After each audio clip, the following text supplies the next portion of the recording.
This is the Adoptive Mom Podcast. Adoption may look different for each family, but we need solidarity from other crazy people who took this leap. And that is what we do here. We encourage, we build up, we share the wins and losses. We lean on each other, and we get through this together. Thanks for joining us. Yes, thank you, everyone. This is Alex Fitton with the Adoptive Mom Podcast, and I'm so excited for my very first guest. Her name is Meythaler, and I just love her to pieces. She is the director of The Call in Area 1, and for those not in Arkansas, The Call is Children in Arkansas Loved for a Lifetime. So Anne helps out with that. It's a nonprofit with a goal of educating and training foster and adoptive parents in Arkansas. And when I say helps out, I just basically mean she's the baller who runs a giant chunk of it. She's a mom to a whole bunch of kids, most of whom are adopted. And today she's going to share with us what it's like to power through and to trust God in the midst of a journey that looks a whole lot like Job's. I am so excited for you to hear. So let's jump right in. Welcome, Anne. How are you doing? I'm good. Thank you so much for having me. This is awesome. Awesome. Well, tell us a little bit about yourself. How many kids you have, names, ages? Yeah. So I have 8 kids, 2 biological daughters. Emily is 14 and Kylie is almost 10, and 6 adopted kids. Charlotte just turned 24. Leo is 22, and then I have David and Daniel are both 7.5. Meredith is 6, and Hayden is 3. Goodness. So, like, just no big deal, right? No big deal. There's like just a 20-year age span between my oldest and my youngest. No big deal. Well, and just to be clear, what's the age gap between you and Charlotte? Because it's not much, right? Oh, yeah, 13 years. I was 7th grade when she was born. Super. Yeah, that's me and Clark. I was 11 when he was born. So yeah. So when we adopted her, they give you the birth certificate paperwork to fill out, and it says like address of mom at the time of this childbirth, and I just didn't think anything of it, and so I literally wrote where I lived at the time she was born. So her birth certificate has my childhood address on it. That's awesome. Yeah, it's fantastic. That's super. And they all, except for one, they all still like live at home with you, which is crazy pants. Yeah. Oh my goodness. So, okay. And you said you have lots of like pseudo twins, kind of like we do too. Like you have Dave and Dan. Dave and Dan are just, 10 weeks apart. And Meredith is right behind them. She's 14 months behind the boys. Goodness. Yeah, so we're both accidental triplet moms. Yes, it's really fun. Yeah, it's super, let me tell you. Yeah. Okay, so I just want to hear your story, and I already know so much of it, but it's fragmented and in pieces because I feel like, I've known you for not even that long in the grand scheme of things, but I feel like the biggest chunk of like all the action I have known you for. And so, let's just jump right in. Like, what got you into adoption? And then let's fast forward to all the like recent events. Okay. So adoption has been something I was always fascinated with it growing up. My dad was adopted by his dad, who would have been a stepdad. And something about the way he wasn't ever treated like a half sibling or any of that. It just was fascinating to me, just as far back as I can remember. Then growing, like, as I grew up, foster care just kind of was always something. My mom was in care when she was younger.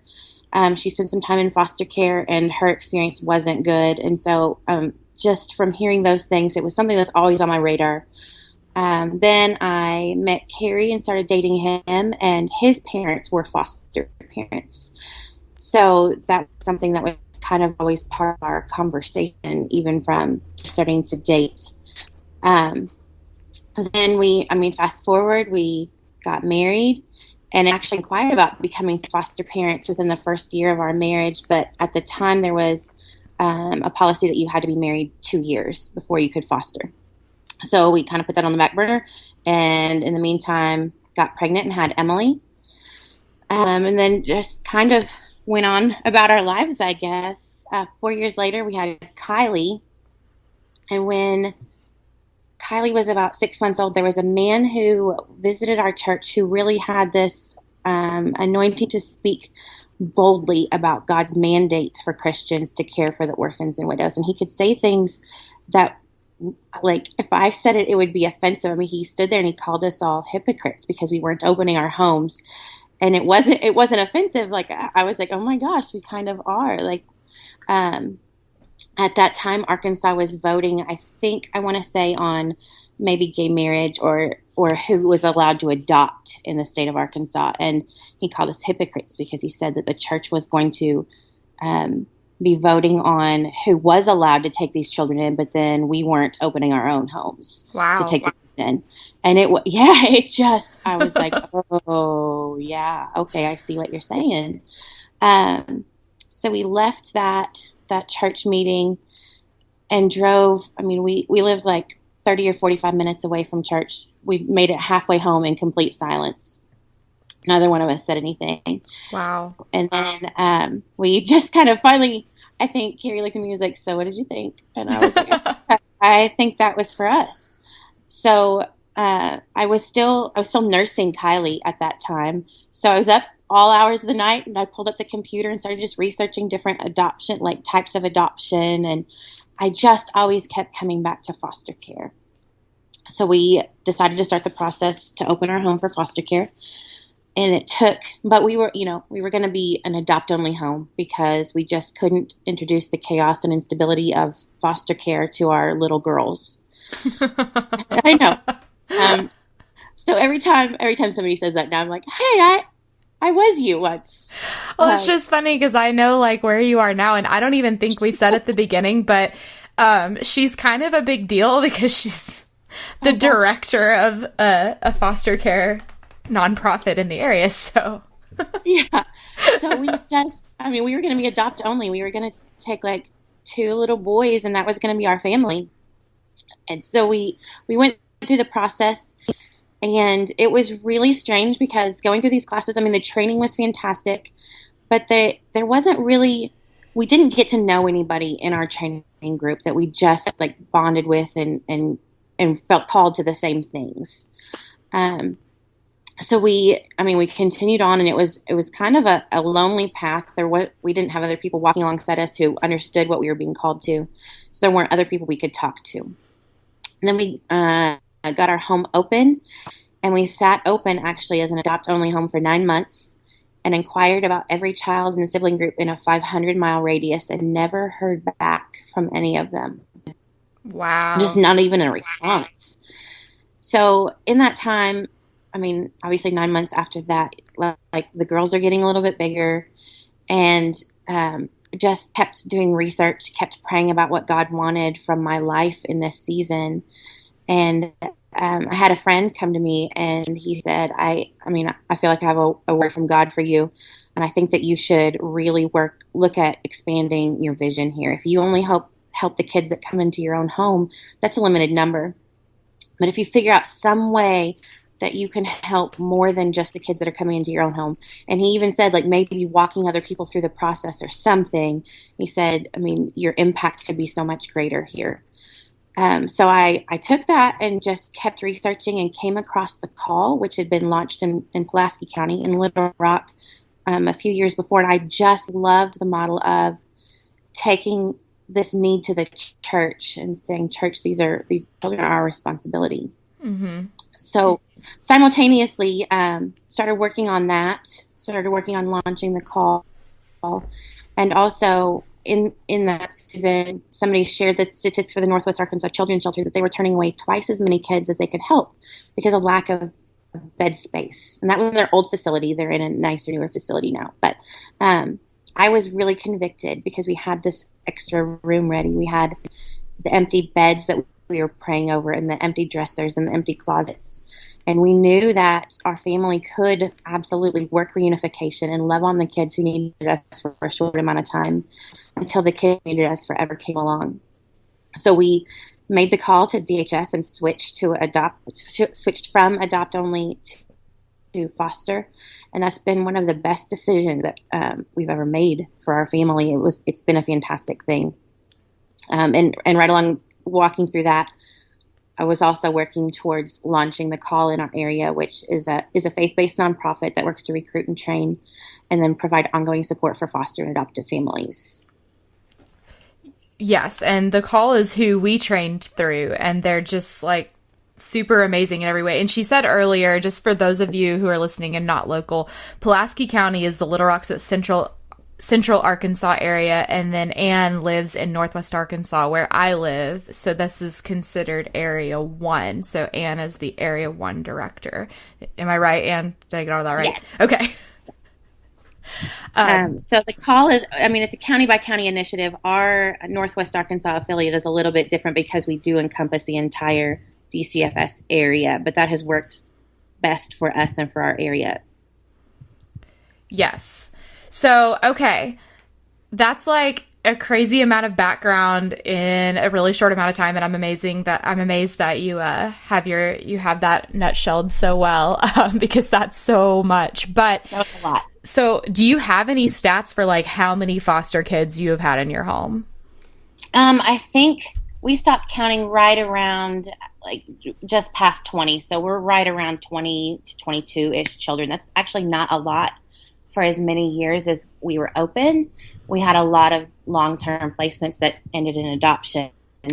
So we didn't have a lot of just placements in and out. Right. And so what is the order that you adopted? Was it Dan that was your first adopted one? David was our first adoption. His adoption was finalized. I think he was 9 months old, which is... That is quick. It was very quick, and I'm always hesitant to say that because we typically say, oh, you're not going to adopt a baby. That's just not the way this works. Yeah. And our first adoption was this baby who came into care. It was a reunification case, but his birth parents quickly decided that they couldn't parent him the way they wanted him parented, and they actually signed their rights away. So that case then was fast-tracked towards adoption. Then we adopted Daniel 6 months after that. 6 months after David's adoption, we adopted Daniel on his first birthday, so another baby adoption. Yeah. And then 6 months after Daniel, we were able to adopt Charlotte, which was incredible. Charlotte was just shy of her 18th birthday at that time. And I hope I'm not but Charlotte is one of your special needs kids, correct? She is. Yes, Charlotte has a low IQ and a few other diagnoses, and so she'll probably actually live with me forever. She's just the most precious thing, and her story is incredible. She's one of those, like, had I known what we were saying yes to, I would have said no out of fear. Mm-hmm. And I'm so glad that God just shielded me from all of the details of the things that I was walking into because I just didn't know. And she's this amazing gift that we've been given because we just said yes and walked through that with her. And then after Charlotte's adoption, we actually kind of went on hold for a while because Charlotte's brother, who wasn't able to live with us at the time, but we were still involved with his case, he was just bouncing from home to home, and we had hoped that eventually we would be able to move him back in, and we did. So we were able to then move Leo in a couple of years later and adopt him just after his 18th birthday. And then went on hold again for a little while as we moved to a bigger house because that was a lot of people to have in a 1,600 square foot house. Oh my gosh, Anne, 1,600 square feet. It was, we were just busting at the seams. Just a little. Insane. It was insane. But we were all, we were happy. We loved it. Yeah.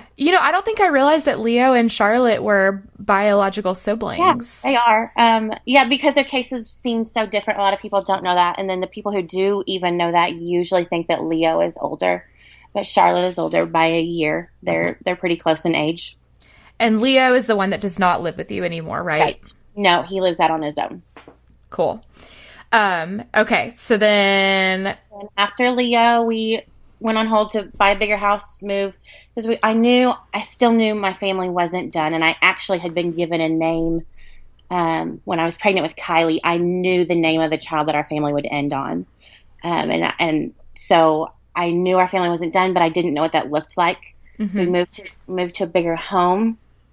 And in the meantime we kind of temporarily took in a teenager that we had known who was friends with one of our previous foster placements, and kind of didn't keep walking through the process there. And also, I don't know, a little bit of fear, because I do know what it's like to work with DCFS, and sometimes that is scary. I have a great relationship with him, and I was still like, I don't know. I don't know if I want to do this again. But then, so that teenager moved out, and I was just kind of coasting. I definitely wasn't doing what God had laid on my heart, and I wasn't like working towards getting my home open. And at Christmas of 2013, God just really spoke very clearly and told me to get the extra room ready for a girl. So I was like, okay, I will get the room ready. I will do that. So I got the room ready. I didn't know what that meant. I didn't know if I was going to get pregnant and we were going to have another child, or if there was some sort of a domestic adoption that was going to kind of come our way and we were going to be called to that. I had no idea. Our home was not open for foster care at the time, but I got the room ready. I was just going to be obedient to what I knew I was being called to do. And a month after that, I got a phone call that David's half-sisters had come into care. And I knew he had the one half-sister who is 14 months younger than he is. But she had just had a brand new baby sister born. So they came into care, and we were called, and the department asked if we would be willing to open our home to take in his sisters. And it was still a reunification case. It was going to be straight up foster care, all the visits, all the things. But that if reunification couldn't work, the girls could be raised with their brother. And I just love that so much. I have such a heart for siblings and keeping them together. Yeah, I know you get that too. David has even come to me and said, like, over the last couple of years, just thank you. I might not know who my sisters are if you hadn't moved them in. And I love that he gets that. And I love that they get to grow up together, because I know it's not always possible for these sibling groups to be kept together, but it's not the same to have just sibling visits. Like, I love that they get to fight like siblings and grow up like siblings and other things. Yeah. So we moved the girls in, worked their case, and finalized their adoption. Like, I think we were at 21 months for that case, 20 or 21 months. And I mean, let's back up here, because you're forgetting a very important and hilarious detail. So you guys remember, Anne is the director of the call that trains these people on foster care. And so she knows the rule book forward and back. She has all of the DCFS phone numbers in her phone book, and she and her husband had to sit through these classes. Right. I had to retrain. At that point, I think that was my 30th round of this training that I sat through, which I wasn't going to tell my trainers who volunteer for me. I wasn't going to tell them that I was going to sit through this training, and I was just going to show up. But that wasn't very nice. So we made sure they knew, like, hey, I'm actually going to be in this training. I'm going to be sitting in a seat and doing all the homework and all the things, which I love the training, so it was fun for me, but it was, I think they were a little nervous to have to train me again. It's still just hilarious that, like, you trained the people who had to train you, and then they signed off on you being trained. Well, anyway. For me, it was, I know it sounds silly, but it was kind of an integrity thing. Like, I didn't want to have a certificate handed to me for something I didn't actually go through the steps and do. Right. So I was like, I'm gonna sit there. I'm gonna do the things that we ask our homes to do, and I'm gonna sit here for 30 hours, and I'm gonna pay attention and get my certificate. Yeah. And we're also glad you did. And so now you're a Meythaler party of 8 children, which is just insane. Yes. Yeah, and they're all pretty cute. So we own a photography company, and we've had the pleasure of shooting their family a couple of times, and they're just a lot of fun. And now Meredith is also special needs as well, right? Meredith is special needs. She has a diagnosis of cerebral palsy. So her care is, while it's getting easier as she gets older, there's a lot involved with that. She wasn't fully potty trained until she was 5, and she was in kindergarten at that point. She still has kind of some medical machines that we have to do in the morning and in the evening, and she's still tube fed through her G tube. She's learning to eat, and she's doing really well, but she doesn't take enough nutrition orally yet that we don't have to do that. Whew. So how have your other children reacted to, her special needs specifically, because I think that they're a little bit more obvious than Charlotte's, right? Right. They are a little bit more obvious, and I think actually that has been easier on them because they're more obvious. So they understand, and just explaining to the kids, like, God made humans in a whole lot of different ways, and we all function differently, and we see things differently, and our bodies just work differently. And they kind of get it. And they were fairly young. I mean, the boys were 4 when Hayden and Meredith moved in.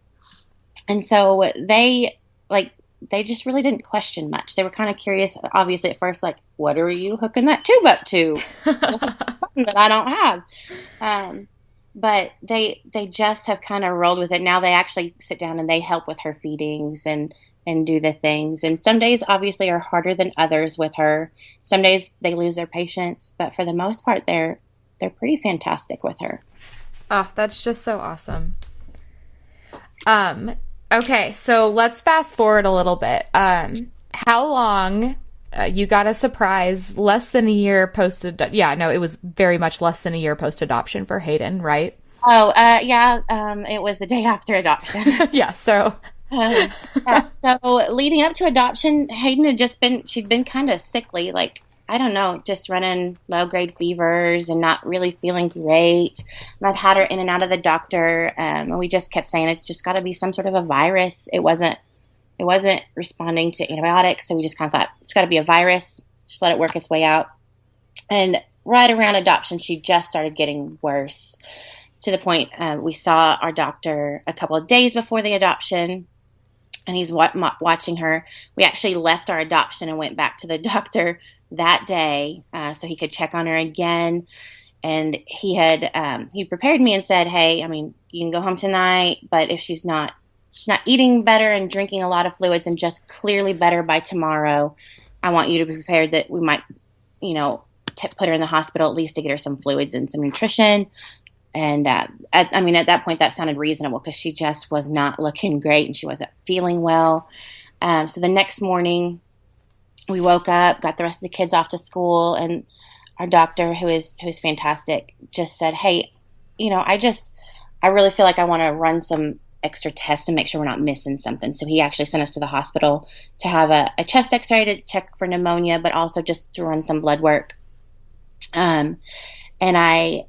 We did that, we're heading back home, and didn't even make it back home. So, in the span of maybe 15, 20 minutes after we left the hospital, I got a call from our doctor, and he was using his calm doctor voice, which I don't like. Yeah. I don't like. Yeah. I could tell, like, he's a friend of ours also. But I could tell he was using his calm voice. And he said, hey, I need you to turn around and just go straight to the emergency room, like right now. He said her blood work came back and it's not good.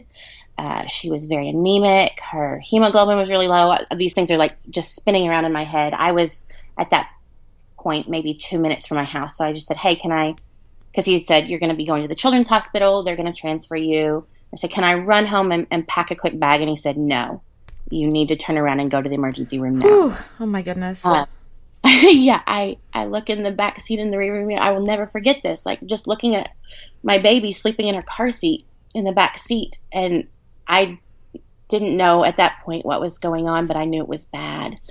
So we drove straight to the emergency room. I walked in. They were expecting us. He had called them, and I could tell by their faces that it was bad.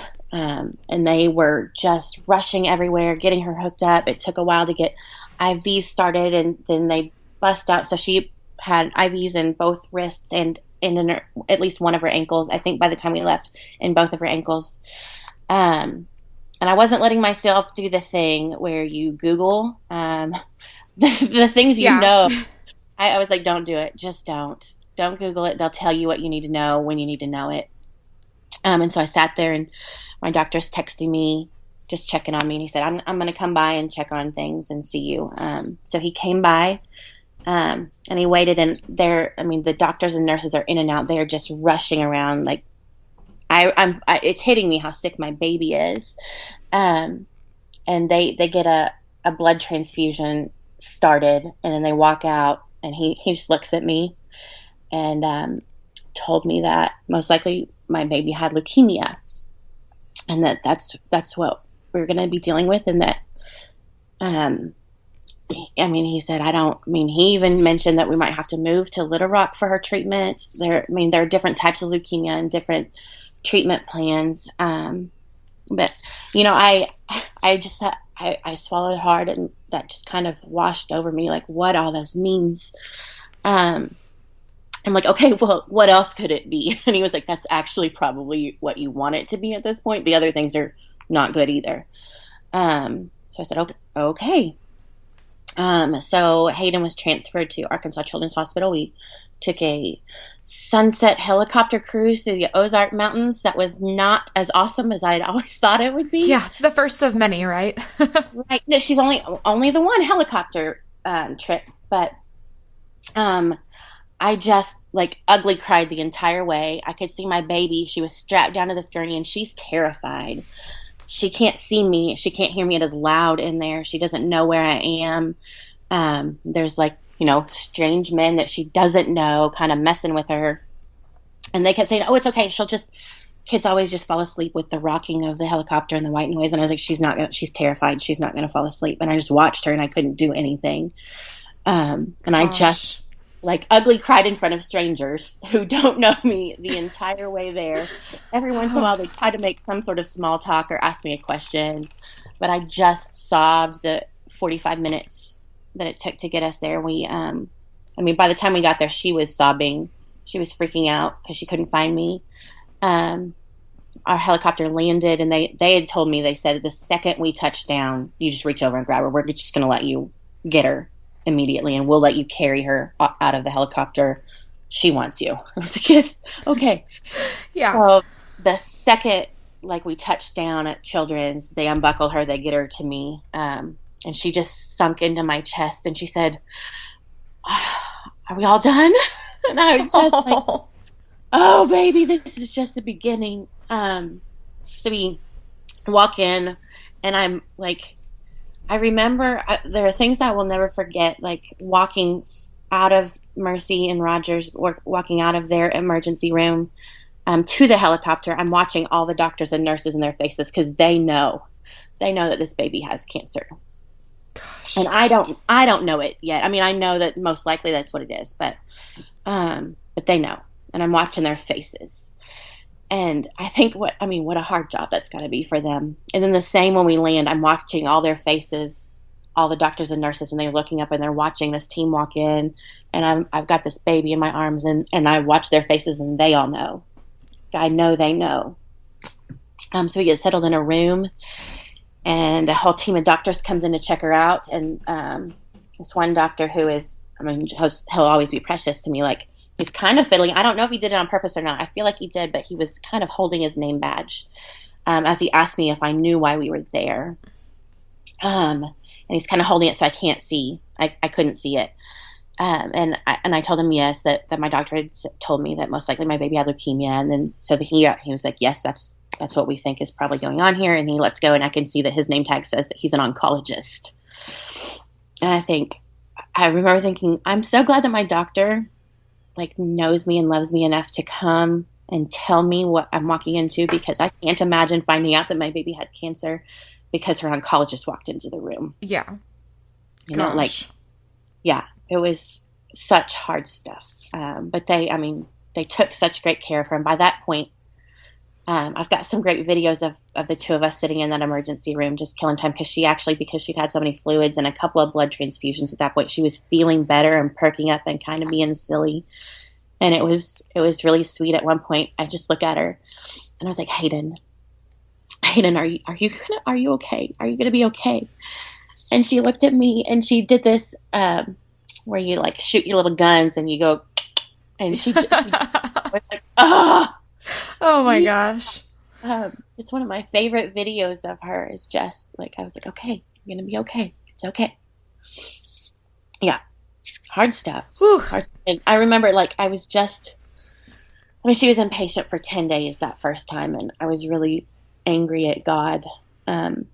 Just like, I was like, you couldn't even give me like a day to celebrate her adoption. Like, Yeah. like one day would have been nice. Anything. I had to call that next morning. I had to call or text the adoption specialist. I couldn't handle talking on the phone to many people. And I, asked like about adoption paperwork. I was like, hey, how long will it be before we have, I don't know, adoption decrees in hand to prove that this is my baby? Yeah. It's like, oh, it takes a few months. And I was like, well, what if there's an emergency? I was like, well, what kind of emergency?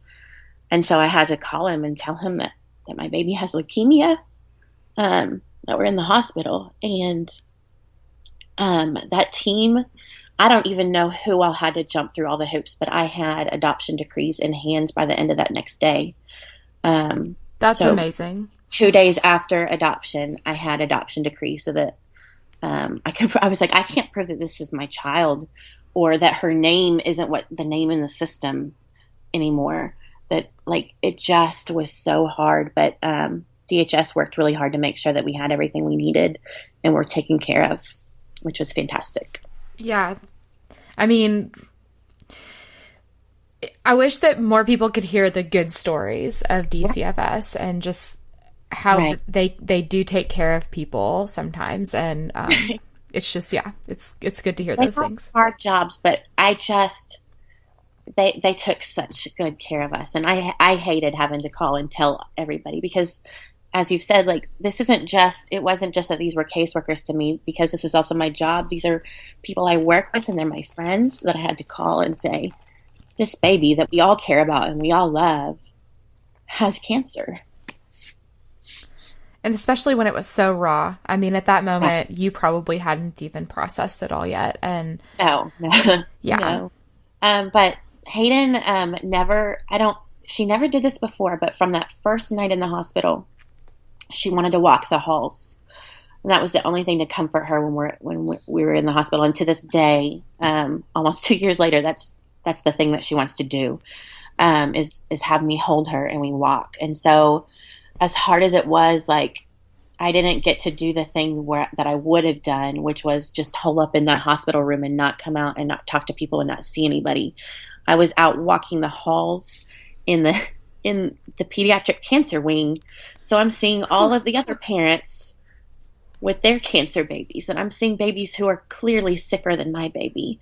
And I'm seeing the doctors and the nurses, and we're making rounds at 2 a.m. where I'm just walking and bouncing and holding her.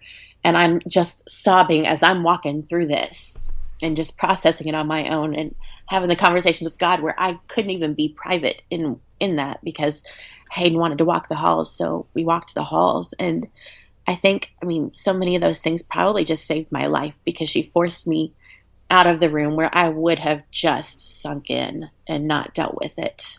And I wasn't able to. Yeah.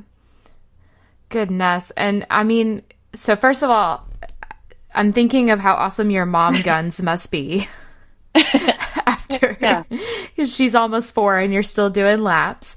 And do it. I said, yeah, we are still doing the laps. That's what she does.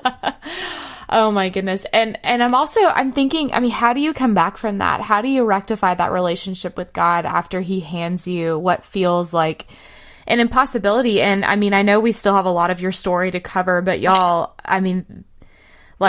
this is probably the worst, but there's more hard stuff, Right. This is the worst, but there's more hard. But God was so good to just not only through Hayden just force me out of just sinking in, but just to show up in little ways and show me that he was still there. That very first night when we got wheeled up to what we all call 4K, the hematology oncology wing at the Children's Hospital, our sweet nurse from that night is sitting there, asking questions and kind of admitting us, and foster care comes up because she was an FFSS, basically a babysitter, a certified babysitter for a foster home in Pulaski County, and they were thinking about going through the training, through the call to get open as a foster home. And so here I was in this awful thing, realizing that this is going to be my new normal. And God brought my old normal and my comfort zone, like, into that. And I got to just talk foster care for a little bit and just be a normal person. And that, like, several times showed up where other nurses would pop in and ask questions about foster care and the call. And it was just fantastic. And my people just showed up in big ways to just love on me through that. And a lot of my friends just did a great job of letting me talk through, how do I know that God is good through this, and not just say, that you're not allowed to wrestle with those things. Because I didn't know until this that there are people who don't think that's okay to wrestle through it. Mm-hmm. But it would, like, the people who let me ask the hard questions and to process through. I mean, I never doubted that there was a God, but it was just hard to say, how is this loving and how is this good? I don't understand. And especially when you see babies sicker. I mean, Hayden was very sick, but there were a lot of children that I've met who were much sicker. And still, like, it comes up because I'll see it now because I have so many cancer mama friends regularly. I'll just log on to Facebook like a normal person. You get on Facebook and you think you're going to scroll and see, kid pictures and recipes. And I see that another baby went to heaven this morning. That's what my Facebook feed is filled with. Wow. It's such hard stuff, but it has been so good. God has just been good to say, it's okay. I'm going to sit here and I'm going to let you be angry and I'm going to let you ask the questions and we'll walk through this. And he's just not ever left my side through this. And you found that he can take it. He can take it. He knows my heart. So he can take it when I'm angry, and I know he can. And I love that. Like, I love that I know that he's safe. He knows my emotions and he knows my heart. And I can ask the questions that are really hard, because some things in this world are just really hard and there aren't good, easy answers for them. Yes, absolutely. And I mean, and what a testimony. And I feel like that's such a Christianese thing to say, just like, oh, what a testimony. But I mean, just the fact that you got to share your heart through all of this. And I say through all of this because it's not over. What's her final date? Her end date, we've got 5 more months. We're under the 5-month mark. She'll be done in January 19th of 2018. She'll be done. Yeah, not that you're counting or anything, but not that I'm counting. I might have a countdown app on my phone already if that comes up. And there's so many other little details. Like a friend of both of ours, actually, Kelly, who's going to be on this podcast later, she came over and shaved your baby's head, and there was a GoFundMe account set up for you guys. So yeah, my sister set up a GoFundMe account. Kelly had told me, like, that she would be my go-to. She'd be my person to call when it came time to shave Hayden's head, which was so hard. This was my precious little baby with her little blonde baby hair that I had never, we were just getting to have little baby piggy tails. And one day she woke up and it was just coming out in these ratted masses all over. So I texted Kelly and just said, hey, it's time. And she came over and we cried together and she just shaved my baby's head. And that was my baby's first haircut. Wow. And I mean, I have to say probably the cutest video of Hayden came out of that bald head, which is the one where she's saying she doesn't care. And it's really funny. Yeah, she was impatient for chemo at the time and arguing with me because I told her she needed a bath. And she had this whole long thing, and then she mumbled something under her breath, and I said, what? And she said, I don't care, and I don't care, with her little bald head and her painted fingernails. And I was like, oh my gosh, that was so perfect. I love it. Yeah. So in the midst of all of this, I mean, keep in mind, this is not done happening. And so this was all happening. But what was kind of the next big thing on this Job journey that you've been on? Yeah, this Job goodness. So short, like, after that, and just walking through, I guess, the stress of all of this, my husband wasn't handling it as well, and became unsafe with the kids. And so I had to make some phone calls. I had to have him move out. Actually, courts have been involved, which has been really hard. And he's been walking through counseling. This was at this point over a year ago now. But so he moved out. And so I've been here with the kids, pretty much mostly on my own for the last, year plus, maybe 15, 16 months at this point, walking their little hearts through. My baby sister has cancer, and my dad doesn't live here anymore, and all the hard things has been, that was really hard. I know I'm mostly glossing over a lot of the details, but I just want to be respectful because that's not all the story. But it's just been hard. Like, I've had my heart broken so many times in the last couple of years, and that was some hard stuff to walk through, and to still walk through, and to walk their little hearts through it too, because these aren't just things that I get to process, and I have the freedom to process them however I want. I also have to, put on my mom pants and sit down and just take it and process it with my babies while they ask the hard questions and while they get angry and they don't understand. I can't even imagine. And I mean, before all this, would you have ever thought that you could do this on your own? No, not in a million years. I mean, there are so many things that I was said, there's just no way I could handle that.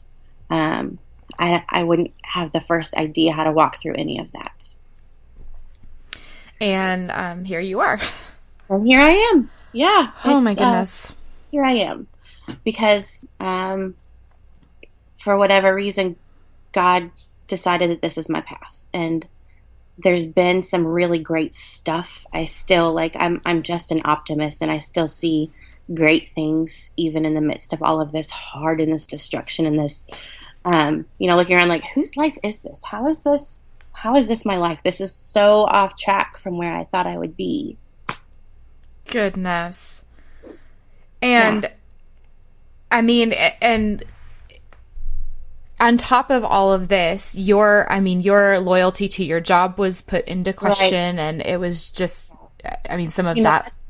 It's a totally normal thing. Like, I don't know that I know of a cancer parent who at least one of the parents hasn't lost a job or almost lost a job, because it takes so much time and energy and effort to fight for your baby's life. And so it did, it came into question on whether or not I could do my job. And I love my job, and my job is hard. I promise you, I sit down with God at least once, maybe twice a year, and say, "Hey, God, can I be done here? Can you call me to something else? That'd be great." And he always says, "Yeah, no, this is where I need you." But it was really hard because I found myself in a season of fighting for my job, which I just didn't see coming. And that was hard because here I'm fighting for my baby's life, and I'm doing all the things that I need to do for her, and I'm still making time for my job that I love, but then I also have to prove that I can and that I want to, and know that at the end of the day, like, I'm not my own boss, so those decisions aren't just mine to make. And I'm sure that I just can imagine that there were so many times where you wanted to be like, "You want it? Fine, take it, please." Yes, so many times. But I just wanted to say, this would be so much easier if I just gave in and walked away. But I knew that I was called to this, and so that was really hard because I felt like I was fighting to stay in a place that I knew I was called to, and I knew I'm beneficial and I have something to give in this capacity, and I didn't know if anybody else saw that in me anymore.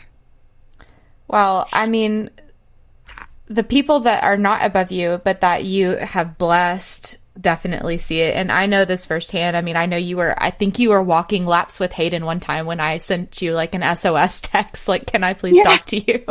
And you were like, "Sure, hang on." Right. Oh my goodness. And I can't imagine the like strength from God that has to come to a person who is listening to other people's problems while you are facing way worse demons head on by yourself for the most part. I'm like a little bit in awe of you, and I'm not like, we don't have to make that weird, but it's just, you're just like really awesome. And I'm so thankful for you. And I know that everyone else that you have touched their lives is too. I know, like, I mean, you know, the sleepless nights and all of that, like, I'm alone in that, but I really do have people who show up regularly, and I've just learned, like, they don't have to be able to make things better or fix things to be my friend. They can just sit in it with me and make sure I'm not alone. And that has been one of the most important things to just keep my head above water, is to know, like, I've got people showing up. So it hasn't been just completely always on my own. Right. And in Job terms, that's called ash heaping, right? And they ash heap with me, and it is an incredible thing. And I ask God all the time if we could just, you know, maybe switch, and I can be an ash heaper with somebody else, because that'd be really, I think I could do that.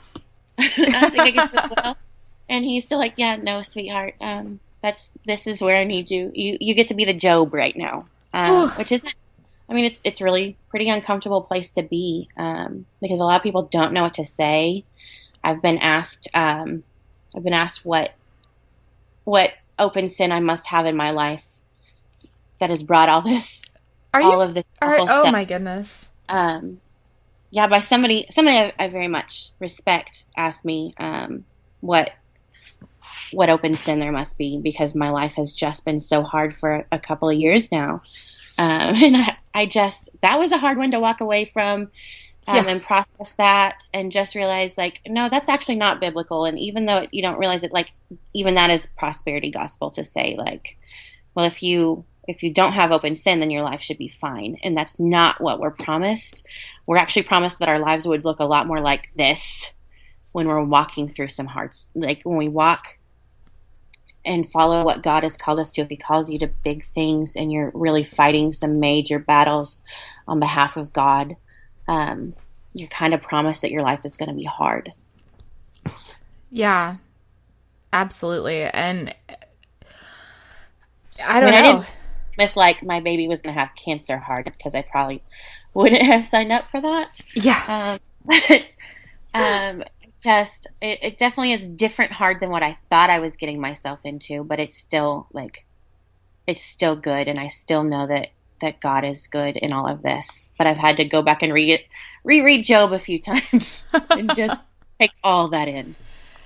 Goodness. So, I mean, do you feel like this has just been a, like, survival mode, keeping your head above water, just like tunnel vision through this? Or was there a defining moment where you realized, I can either just give up or keep going? I mean, I've had several of those moments, because I've had several of these, like, just awful waves that have washed over me, that after every single one of them, I'm like, am I done here now? Do I give up, or do I again stand up and keep fighting? And so after every single one of the hard things that's come my way, I've kind of had to re-examine, and I can't think of a specific, like, oh, at this exact moment. But just every time, I mean, my doctor was good to come to me right after Haydens' diagnosis and say, hey, you know, most people walking through something like this eventually need some sort of medication for anxiety, or depression. And he said, I want you to be brave and ask for it when you feel like you need it. And I love that he said that, and he said that would be being brave. Yeah. Because it doesn't feel brave to say, I'm not handling this so well. I think I could maybe use some medication. And I mean, there did come a time where I started just being triggered by a lot of things, where I had to get on some anxiety medication, which I still have if I need it. But then there was also a time for a few months where I did have to go on to some antidepressants even. I wasn't suicidal, but I definitely got to the point where I thought, I totally see how people get there. Yeah. I see how people just don't want to live anymore, because this is hard. On every end was hard. And that, like, the antidepressants definitely helped just kind of numb that hurt and that pain. and that anger, because I, for the longest time, was really angry. But walking through counseling, the counselor kept pointing out, like, that anger is just, it's a secondary emotion, and it's just really protecting you from the sad. Mm-hmm. When I finally got through the anger and saw this, like, Grand Canyon of sad, that was scary. And I was like, no, I want to, can I go back to just being angry? I'd like to go back to being angry now. That was safer. Anger, I know, and I know what to do with it. It's fine. But walking through this sad was really, really hard. Like, just hard stuff. So I went on antidepressants for a little while, but I actually, I didn't like that.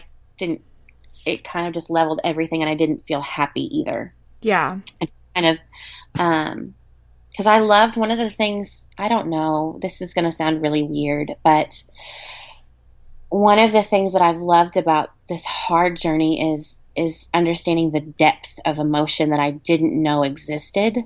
And it's just like most people maybe paint with a couple of colors out of the rainbow, and you get to this depth of sadness that there's these deep blues and purples that not everybody understands. And it's got some beauty in it, in that. I know I keep saying depth, but that's the only word I can think of. It's been beautiful. Yeah. Even in the sad. And it makes the happy times like that much happier to know that, like, this deep sadness exists, and I've been there, and I've sat in it, and I didn't run away from it scared. I sat in it, and I faced it head on and walked on through. Wow. That's such an amazing description that I don't think I've ever heard anyone describe before, and I really like it. Oh, thanks. I've had a few, like, nights sitting alone in the hospital with a sleeping baby to, like, sit in this and think about how it feels and how I would explain this to people who haven't been there. Yeah. No, it's great. And so, I mean, does that bring us to now? I think so. I think mostly, yeah. Like, just walking through all of that, I mean, we've kind of covered all the hard, awful stuff. So pretty much everything else is just waking up every day and doing the things that need to get done. And that does bring us. Well, and that's not even counting, like, we know so well that adoption has its own just craziness, and the fact that we haven't even touched that in your story says something, because, I mean, especially with special needs kids, I just can't imagine just the daily roller coasters. I mean, we have some hard. Yeah. It's hard stuff, but thankfully we had one of our kiddos was we got him into some pretty good counseling, because even just walking them through, my baby sister has cancer, was hard stuff for them to process. And so behaviors went nuts at school. And we kind of had to seek out some intense services, and thankfully, we're just so blessed with a great support team around my family. From our doctor, who talks to our occupational therapists and physical therapists and speech therapists and the play therapists, and they all actually talk to each other to come up with the best plan for my kids. And then they talk to the school, and they help show up at 504 meetings and just make sure that my kids are set up for success. And that's been a lot. It's a lot to handle, but there's a fantastic team in place. Yeah. And that's amazing. And you have kids at, like, 2 or 3 different schools, right? Just 2, thankfully. Just 2 different schools, which it's not awful. I mean, it works. I mean, it sounds like it would be awful if I was having to do it, so. Right, because it's not like I've got kids at the elementary and then kids at the junior high. Like, I have 3 kids at the public elementary school and then 2 kids at a charter school. But their calendars line up, so most things, it works pretty well. That's awesome. So, okay.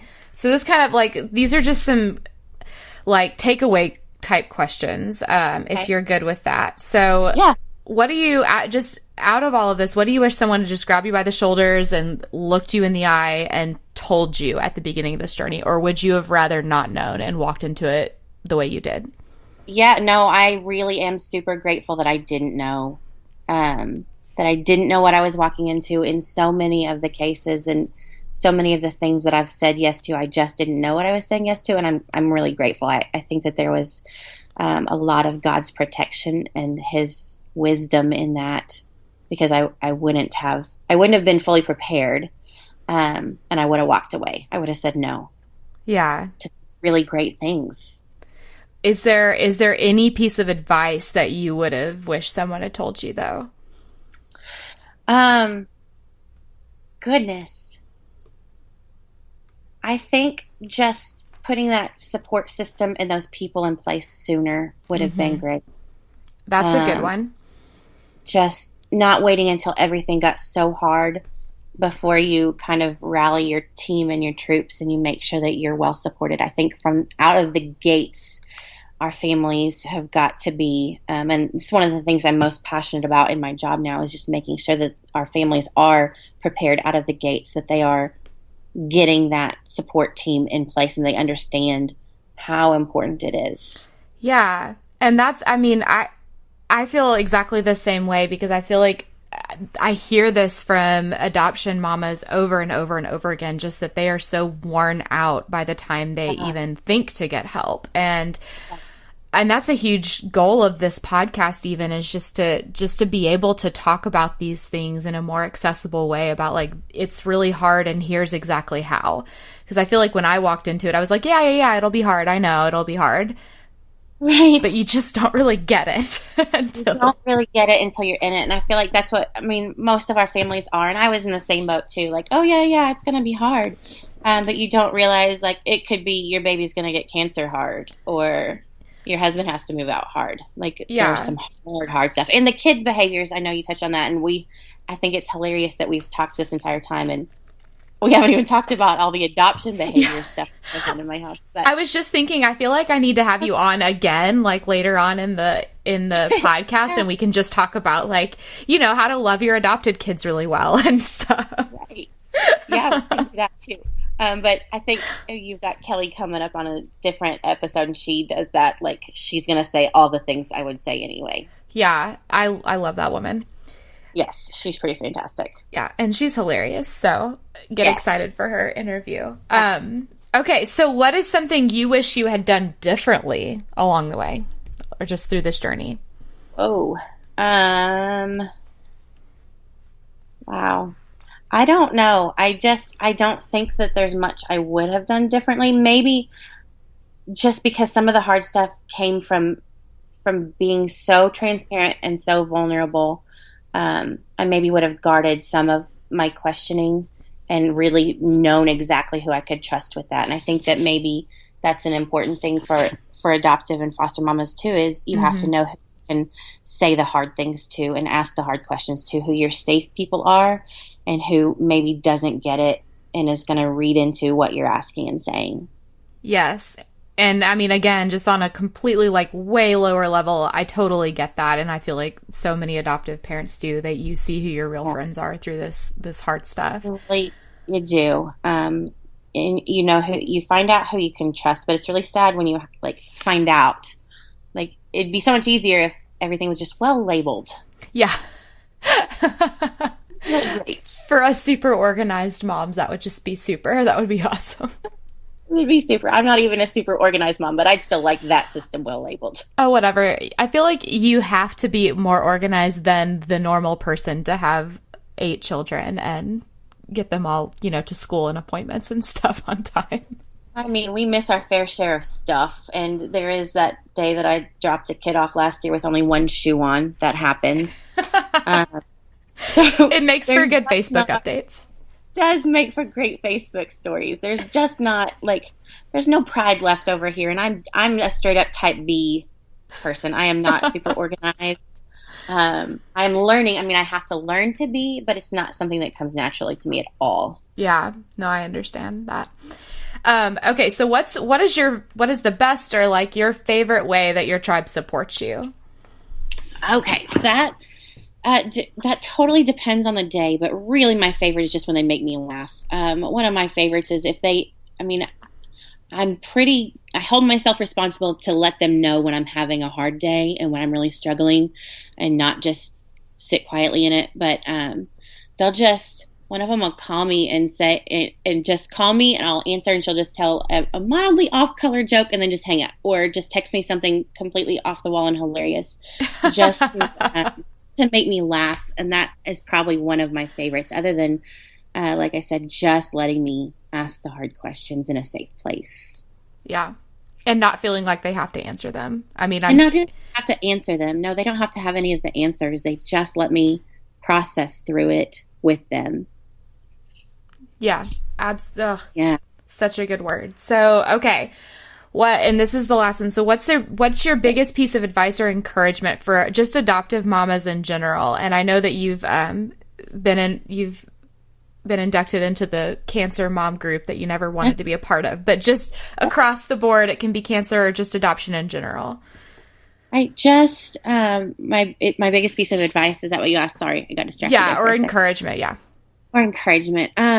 To not shy away from the hard stuff, to show up and don't push. I'm totally stealing from Glennon Doyle Melton, I think that's her name now, and her Love Warrior. But like, don't easy button your way out of this stuff. Don't always look for the easy, like, I'm gonna distract myself with food or wine or exercise or TV and just drown out and not show up and process through the hard stuff. Because as adoptive mamas, like, we walk our babies through a lot of hard stuff, and that then brings up our own junk and our own hard stuff. Oh yeah. And it can be so easy because we're so tired. It can be so easy once we get them to bed to just easy button our way out and just, veg out and Netflix all night or something. And my best advice is really just to not do that, to like show up and sit through your pain and let it teach you the things it's supposed to teach you, because these are things that we're supposed to be learning too. Like,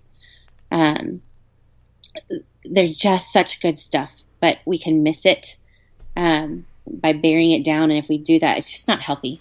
Yeah. Yeah. I know I'm kind of rambling, but no. And Jenny Allen calls that numbing out in her book, Nothing to Prove. And I love that. Yeah. It just don't do that. Like, feel the feels. It's really important to do. Because I think all the time, I think we see ourselves like we're shepherding our kids through their lives, but we forget that this is our life too. The things happening inside of the walls of our home that happen to our children are also happening to us. And if we give them the grace to process through, and we sit and we say, this is important, we're going to work through it, it's important for us too. Yeah. And I feel like, that's one of the biggest things I've learned through this adoption journey, is that I feel like before, self-care felt really selfish. And now I'm seeing how important it is. And part of that is walking through the pain and dealing with it and asking yourself, why do I feel this way? And figuring it out. And just thank the good Lord for counseling. Absolutely, for good counseling. And I think the more I've sat in that and thought through the self-care feeling selfish thing, I realized that it's the opposite is more selfish. Like, because if we showing up and doing the hard work and processing through our emotions, that's not selfish. Yeah. And that self-care is part of that. But if we're just numbing it or easy buttoning our way through, that's what's selfish. Because that's the easy thing. It's taking the easy road. Absolutely. For me, it's this stupid cooking dash game on the iPad that I've been playing every second I get, and I feel like a child for it, but it's totally numbing out, and that's conviction for you. Yeah, it's hard stuff. It's hard to get yourself back out of it. I love to find a good show on Netflix and just binge watch the entire show, and then I get all sad when it's over. And then I'm like, well, here I am again, just being my emotions. Gotta love it. I know. Oh my goodness. Okay. Well, thank you so much. And where can we find you on social media and stuff like that? Yes. I'm technologically challenged. So I'm just on Facebook and Instagram, really. I do have a Twitter, but I don't really actually use it. And they're both just my name and Meythaler. And that name can look like a bunch of other names, but go ahead and spell it for us, because for a long time I thought it was Meythaler, and then somebody corrected me, and I was like, I'm really glad you did that before I actually spoke to her in person. Oh, that's sweet. I don't mind correcting, because once upon a time I had to take lessons on how to say that name too. Ann is A-N-N, Meythaler, Meythaler. Awesome. Well, I'm just so thankful that you came on to this podcast, Ann. Thank you so, so, so much, and we loved hearing your story. My pleasure. Thank you so much for having me. This was an honor.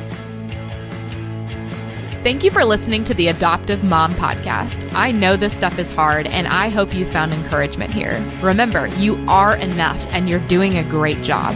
God wants to be at the center of this journey, and He is big enough to redeem all of our mistakes. Don't forget to check out show notes and other resources at theadoptivemompodcast.com. Thanks again for listening.